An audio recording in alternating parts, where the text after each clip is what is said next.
In today's episode, we're going to review a Sports Illustrated article from L. John Wertheim that was published in May of 2011 that kind of breaks down in detail with quotes and interviews with people surrounding Tiki Barber and him trying to come back after being retired for 4 years at that point. A lot had happened over Tiki's career with the Giants. He went from being wasn't supposed to be a bell cow running back, then became this top tier NFL lead running back. He was one of my favorite Giants players growing up, him, Strahan, Jeremy Shockey, and then eventually, all of that kind of culminated with them drafting Eli Manning and Tom Coughlin around as well, which led to a tumultuous scenario between Coughlin, Manning, and Tiki Barber, where Tiki eventually retired in the middle of the season when he was still in his prime. And then after that, getting into the world of television, he really bashed Coughlin and Eli Manning, especially Eli's leadership, which really didn't look good on him, especially when the Giants would go on to win a Super Bowl that next year without him. I remember that time period feeling very, I don't know if angry is the word, but I definitely felt betrayed. And it's funny because the comparison nowadays is that Saquon Barkley is signed with the Philadelphia Eagles, and Tiki was throwing a lot of jabs about loyalty to Saquon over this. And Tiki, again, is, he's been paid to be on TV. Now he's on WFAN Sports Talk Radio, and he has a lot of takes. So I think, as someone who felt a lot of anger from Giants fans, still does to this day feel anger from Giants fans, I think he was kind of right to give his opinion, especially as someone who's paid, during the afternoon drive hour. And the point of today's episode is to dive into the past of everything that went through Tiki's career, kind of who he is, by leveraging this article from Sports Illustrated to tell the story, because the writer and author did an amazing job of getting all of this information, putting it together, and really telling a full story about really who Tiki Barber is and how everything happened after he retired. Just interesting because Sports Illustrated is no longer, I think they went bankrupt a couple months ago, so they're no longer going to exist as an entity, or maybe they just have AI writing a lot of their articles. But I think this article, going back 13 years now, does a good job of really showing and highlighting some of the best in sports journalism, and something that we could use a lot more of compared to what we see now whenever you turn on ESPN and it's just people yelling at each other. So anyway, sit back, relax, and enjoy. Tiki Barber Gets Real was published to Sports Illustrated on May 30th, 2011. It is an article written by L. John Wertheim, and it is available in the show notes description. Former Giants runner seemed destined for crossover success, but hubris and scandal doomed his post-football plans. Now, at 36, he wants to get back in the game and get back at his critics. If nothing else, we now know an answer to this question. What exactly does a star athlete have to do to go from hero to heel in the eyes of his hometown fans? Play poorly? Demand a trade? Act like a jerk? Hardly insurmountable. Get arrested? Even do a stretch in jail? Forgiven if you play well. But walk away from the game in your prime? It's hard to win back hearts. Use your new position in the media to rip your old teammates who go on to win a championship? That's risking serious wrath. Shred your meticulously cultivated image by having an extramarital affair with a younger woman while your wife is pregnant? Consider yourself toast. On a cold, wet evening last October, Tiki Barber stood on the field at New Meadowlands Stadium during halftime of a Week 4 NFL game. He wore a sharp sports coat that accentuated a physique unchanged since his retirement 3 years earlier, and a pair of fashionable glasses wrapped around his clean-shaven head. The occasion was the unveiling of the franchise Ring of Honor, an induction ceremony for 30 all-time greats. As each giant of the Giants was named, the fans cheered and even genuflected, not least for Lawrence Taylor. While the indomitable linebacker may have been a one-man crime wave, his passionate play on Sundays seemingly wiped clean his misdeeds off the field. But when announcer Bob Papa intoned, "This running back owns almost every rushing record in Giants history," three-time Pro Bowler, number 21, Tiki Barber, the mood shifted. Boos rained from every corner of the stadium, full-throated and profane.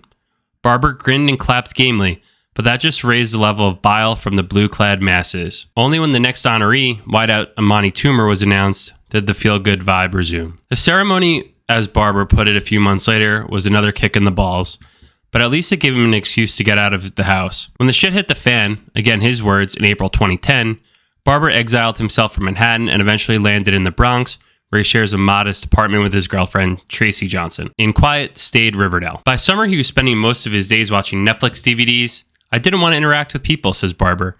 Didn't have passion for life, and may have been a form of depression. As Barber holds court at a New Jersey Italian restaurant, it's easy to see why so many have felt comfortable in his orbit. It's easy to see why so many have questioned his authenticity. He makes perfect eye contact and works with references ranging from Tony Soprano to Malcolm Gladwell. He also drops F-bombs, tells ranchy stories, and dishes NFL dirt.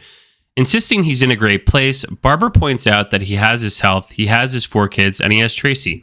And at 36, he has football back in his life. He has a story, too, one that is instantly familiar. Athletes struggle with retirement, tries to reclaim glory, and at the same time unique to Barber. It's also a distinctly New York fable, one of the best viewed through the prism of the media, which fueled his rise and feasted on his fall. It has the ring and myth and classic themes of hubris, sibling rivalry, downfall, revival, Narcissus, Romulus, and Remus, and Icarus all rolled into one. How did a man who, once the toast of Gotham, the NFL's most likely to succeed, land on his ass? And how is he going to lift himself back up? When people are like, "What's up with Tiki?" says former defensive end Michael Strahan, I don't even know where to begin. So often, it's an excruciating decision, this business of whether and when to retire. Pro athletes have exceedingly rare skills that allow them to live extravagantly while performing a job that's both challenging and fulfilling. They're usually not sure what comes next, and it's unlikely to involve fawning fans, 7-figure contracts, and the adrenaline spike that comes with competition. Most such circumstances make the decision for them. They keep playing until they're unable or unwanted. Tiki Barber, though, was singularly well positioned to make a graceful transition. Even at the height of his football career, he wasn't wholly devoted to the Church of Jock. He took an interest in politics and finance and served on philanthropic boards. He was fearless about his social skills and intellect, and the circles he penetrated enabled him to befriend NBC boss Jeff Zucker and to lunch with the Secretary of State Condoleezza Rice. With his identical brother, Buccaneers cornerback Rondé, Tiki co-wrote 2 best-selling kids' books. He endorsed Cadillacs, introduced politicians at banquets, and commanded a $40,000 speaking fee. While his teammates lived in suburban cul-de-sacs, Barber took full advantage of Manhattan. He and his wife Ginny, a publicist for the designer Ermenegildo Zegna, lived a few blocks from Central Park on the Upper East Side, province of bankers, lawyers, and hedge fund billionaires. While Rondé was wearing his sweats and shorts in Florida, Tiki became a notorious clothes horse who owned dozens of designer jeans and could hold disquisitions about the differences between brands of loafers. The Barbers were regulars at benefits, restaurant openings, and art exhibits. Tiki remained close to Rondé, but they were moving in different directions, a concept unimaginable during their first 22 years. Raised by a single mom in Roanoke, Virginia, they dressed alike, spoke alike, started in college at Virginia, where they roomed together all 4 years. But once they were drafted in 1997, Tiki with the 36th pick and Rondé with the 66th, nurture started trumping nature, and the brothers' interests diverged. Rondé confined his ambitions to football. He did not know Carrie Bradshaw from Terry Bradshaw and didn't care. Tiki, though, was instantly drawn by Manhattan's bright lights, so alluring, so potentially destructive. I'd visit Tiki, and New York was like Las Vegas, Rondé says. I'd run around, have fun for a few days, then go home. I'd say, "How are you living there?" But Tiki always loved it. Barber validated city living and served as an exemplar of post-racial America. The New Yorker ran a flattering profile on him, as did this magazine.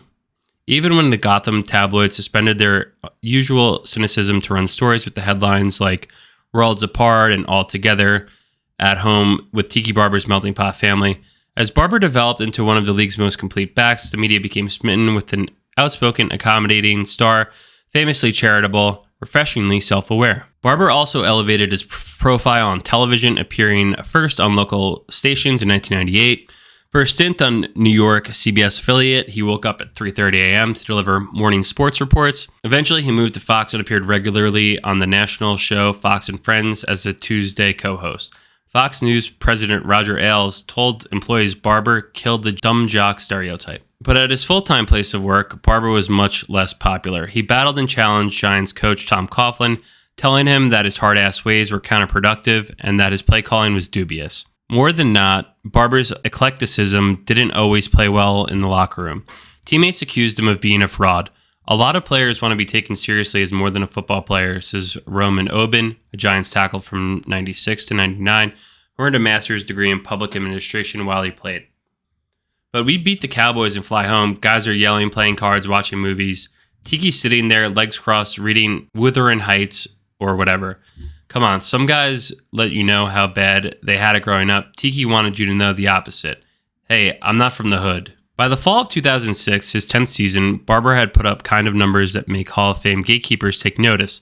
He averaged nearly 1,500 rushing yards a season since 2002, and in 2005, he gained 2,390 combined rushing and receiving yards, at the time second best in Giants history. But he said he was tired of the grind. When he announced it mid-season that he'd be retiring after that year, he got plenty of grief. How dare he not lick the bottom of the glass? Even Rondé encouraged his brother to ask for a trade rather than walk away. Barber smiled and stuck to his plan. The Giants made the playoffs, and when they faced Philadelphia in a wild-card game, Tiki rented a suite from Jeffrey Lurie, the Eagles owner. Sitting in comfort, friends and family watched him rush for 137 yards. But the Giants lost 23-20, and Barber was done, which in his mind meant he was just starting. For all the retiring athletes who wonder how they'll fix the next 50 years, Barber's future was pregnant with promise. He had a standing offer to work for Fox, but when other networks got wind of the deal, he became the prize in a pitched recruiting battle. According to his agent, Mark Lepselter, Fox offered Barber a contract for 4 years, $3.3 million, not much of a drop-off from his NFL salary of roughly $4.2 million, while Zucker and NBC offered him 3 years at $1.9 million. Chiefly to be the correspondent on the Today Show. He also contribute to the news and might get roped into sports occasionally. With Ginny's blessing, Barber chose NBC. He wasn't going to be the ex-player who came on halftime to serve up cliches and analyze nickel packages. To be a journalist, says Lepselter, he left $7 million plus on the table. I'm no John Nash, but I scratched my head on that one. At a splashy Manhattan press conference announcing his signing, Barber was flanked by Zucker, NBC boss Dick Ebersol, and news division head Steve Kappas. Zucker gushed that Barber was one of those rare personalities who appeals to virtually every audience. His title with Today was correspondent, but there was speculation within 30 Rock that he could be groomed to succeed Matt Lauer as the show's host. His first assignment was to cover the Virginia Tech shooting, a dream job, he recalls. I always said, don't put me in the box because you won't find one that fits. A few weeks into the job, though, it appeared this one was particularly ill-fitting.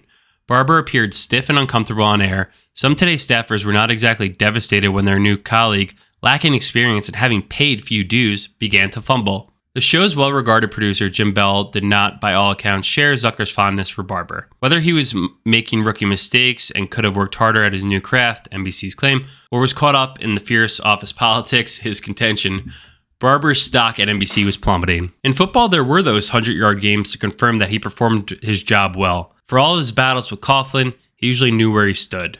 With TV, it's so subjective, says Barber. You think it's good, someone else thinks it's awful. When Barber worked for the sports division, he did so with reluctance. Appearing on NBC's Football Night in America, he mocked the leadership of Eli Manning, his old quarterback, calling his inspirational talks comical. Barber also continued his feud with Coughlin. To Giants Nation, it was high treason. To nonpartisans, it had a whiff of desperation, of an ex-jock trying to prove he could be biting and opinionated. By the time New York went on to win the Super Bowl in February of 2008, Barber hadn't just burned his bridges, he firebombed them. As an athlete, Barber played the media game in a masterly way. But when he went through the looking glass, he lost his savvy, says Strahan, now an analyst for Fox's NFL coverage. You can be critical even of your old team, but people felt Tiki was malicious. You take that, and then the team you criticize wins the Super Bowl? That can be hard to recover from, especially in New York. Says Barber, in New York, you're supposed to speak your mind unless they don't want to hear it. Then you're not allowed to have an opinion. My mother would slap me across my face if she thought I was following a path of being one of those plantation guys. Yes, sir. No, sir. Whatever you want me to say, sir. Barber continued his dispatches for Today, some of them quite good. A story of same-sex parents, feature on Palestinian soccer coach in Atlanta, but his star dimmed further during the Beijing Olympics when he was relegated to stints on MSNBC with Today's Sunday anchor Jenna Wolfe. The two sniped on air, shtick, he says, and Barber may or may not have committed the mother of all Freudian slips when speaking of a medal count. That same week, he referred to the U.S. Olympic basketball coach as Mike Rzewski and mentioned the nation of Hungary. Barber's wings apparently had melted once he got too close to the Klieg lights. He could spin it however he wants, says former NBC executive. He just wasn't good. Maybe he wasn't good for an athlete, but that wasn't a relevant comparison. At the same time, Barber's marriage was unraveling. This is hardly uncommon for ex-jocks, a subset with an exceptionally high divorce rate. There's pandering, sure, but when an athlete retires, the dynamics, rhythms, and finances of the marriage also undergo an abrupt change. In Barber's case, it was all the above. Him and Ginny, who declined the comment for this story, spent 2.5 years in counseling. They separated in late 2009. Barber says he had spent the first 2 nights of his estrangement sleeping in his NBC office. Then he moved in with Johnson, a 23-year-old intern at the network. In New York, there was only one place this narrative was headed: the confluence of sex, sports, money, media, and race, irresistible. On April 7, 2010, the New York Post back page blared, "Tiki Barber dumps pregnant wife for hot blonde," accompanied by a salacious story. It was Barber's 35th birthday. "That's the day I stopped believing in coincidences," says Barber, implying that the story was leaked by someone with a vendetta. The same New York media and buzz generators that had helped him ascend, that had made him so different from his twin in sleepy Florida, were now going to accelerate his downfall. Barber and Johnson went into hiding in the attic of Lep Selter's house in New Jersey. Lep's Jewish, says Barber, and it was like a reverse Anne Frank thing. Here is Barber's writ, small. He has the wit and smarts to make an Anne Frank illusion, and then the artlessness to liken himself an adulterer trying to elude gossip columnists to a Holocaust victim. A few weeks later, NBC declined to renew Barber's contract. The 40,000 speaker engagements evaporated. Barber had partnered with a Manhattan fitness studio. Now the company was suing him for $1 million, claiming that the reaction among the company's clientele to Barber's affair had been overwhelmingly negative, especially among the business core clientele of 25 to 55-year-old women, many of them married with children. The suit was settled out of court. When Barber's twin daughters were born on May 2010, he was not in the delivery room. Supporters disappeared. "It's amazing to see how loyal some people are, sticking with me when I wasn't popular," says Barber. "And it's amazing how fast some people will jump off a ship when they see a leak. I had a bad marriage. I left. It doesn't mean I'm a bad father. I fell in love with someone else." He sighs, then shakes his head. "You're walking down a path, and you know it's not right. But whatever it takes to change, sometimes it's easy, sometimes it's violent. Mine was violent, but somehow it seems right." If he can handle the criticism, the lack of control has been harder. "In sports, you can will yourself to another level," he says. "In dealing with life, whether it's divorce or pleasing the boss, sometimes it's just not in your hands. You're dealing with emotions and realities of other people." For the first time in his life, Barber had no challenge to confront, no direction. He bought a Harley. He inked up his body, tattooing his mother's directive, "Play proud," on his ribcage, and "Fiery-tempered king," the meaning of his name in African dialect, on his chest. But he used to be active, competitive, with goals and mental simulation. Those guys who want to retire at 30 and go fishing, good luck. It's hard to do nothing, even if you can afford it. Compounding it all with the success of Rondé, when you have a twin, you have an easy point of comparison, and Rondé was thriving.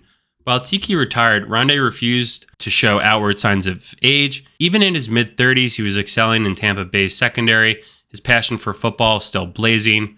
Rondé serves on no boards, simple taste. He likes to golf and Corvettes, says Tiki. He's like the Mannings, singularly focused on football. Did seeing him make me think of myself? Sure, absolutely. Inevitably, visions of breaking tackles began to dance in Tiki's head. He and Lep Selter put out feelers.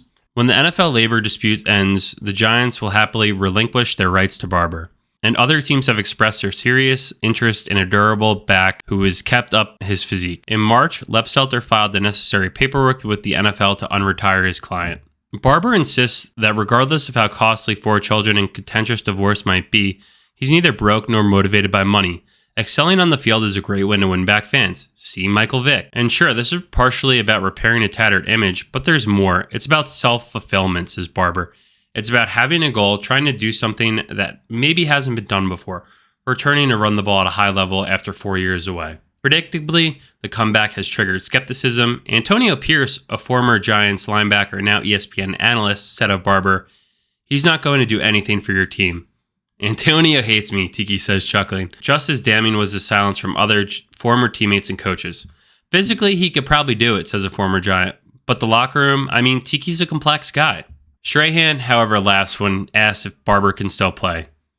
"He didn't leave because he was a beat-up bum at the end of the bench," Strahan says. "Let me tell you, he worked. Love him or hate him, he earned every yard. Yeah, he can still help a team." Adds Rondé, "The thing about Tiki, what he lacks in the give-a-shit factor, he makes up for with a will to find a way out. He's ready for a new challenge, which in this case is an old challenge. Oben, who runs his own foundation, has a different take. Retirement is a tough transition, he says. You can win the Super Bowl your rookie year, but not usually in retirement. It takes 4 or 5 years for most players to hit their stride in their second career. And sure, you get in the door and people want to meet you, but are they really willing to help you advance, succeed in their world? Or do they want to ask you, what's it like playing in the NFL? I'm telling you, this happens to all of us, even Tiki Barber. Barber proudly describes himself as a black and white guy, which is to say he doesn't mince words. But really, there's plenty of gray to go around. If he isn't the unreconstructed good guy his previous image suggested, neither is he an anti-hero. There's something to be said for an athlete who has lofty goals, a public figure who disdains the company line, and if Barber has an optimistic gloss on his downfall, at least he's aware of it. In preparation for his comeback, he's begun training at the Carini's House of Iron, a sweaty dungeon in Pine Brook, New Jersey. Culturally, it's about as far as you get from the power and money circles Barber once occupied. People on the Upper East Side wouldn't know how to find this place, he says, and if they did, they wouldn't want to stay. Daily, he makes a trip from Riverdale, sometimes riding the Harley across the George Washington Bridge.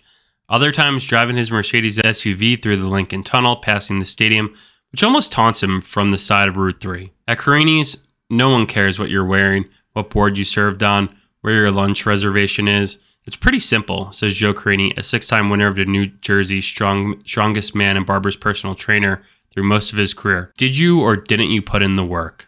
Barber does. On an early spring Wednesday, sweating through a t-shirt, ignoring the blood on the palm caused by a pop blister, the 5'10 Barber displaces 1,100 pounds on the leg press machine, 800 on the back squat, 805 on the deadlift. He weighs 200 pounds, his former playing weight, and vows that he's never felt better. All of that stuff, Carini says with a dismissive wave. Tiki is back to doing what he does best. I haven't seen him this energized, this alive since he retired. By coincidence, on this day, he works out alongside Giants guard Chris Snee, who blocked for Barber for 3 seasons and is Tom Coughlin's son-in-law. When the potential of awkwardness of this is raised, Barber says loud enough for Snee to hear, "I love Chris. My problem was with Coughlin." And that wasn't personal, it was professional. When Snee mentions an upcoming family cruise to the Caribbean, Barber tells him, "You can't go. It's associating with management."